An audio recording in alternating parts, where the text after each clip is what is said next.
मंडळी, सर्वांना जय भीम जय शिवराय. झी मराठी चॅनलवर दुसऱ्यांदा हे घडतंय. एक नवीन रियालिटी शो लागतो झी मराठीवर, चल भावा सिटीत. खूप मस्त शो आहे. आम्ही सगळे सहकुटुंब तो शो बघतो आणि त्याचं होस्टिंग आहे ना श्रेयस तळपदे दादा करतो, बरोबर. तर श्रेयस तळपदे दादाचं काल एक वाक्य होतं की कोणीतरी असं म्हटलंय, नीट ऐका, कोणीतरी असं म्हटलंय की शिक्षण हे वाघिणीचं दूध आहे आणि जे तो पिईल तो गुरगुरल्याशिवाय राहणार नाही.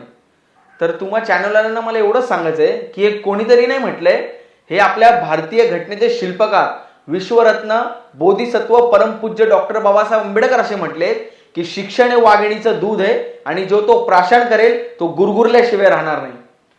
तुम्ही चॅनलच्या माध्यमातून बाबासाहेबांचे विचार पोहोचत आहेत, ती खूप चांगली गोष्ट आहे. पण लोकांना ही कळू द्या की ती विचार कोणाचे.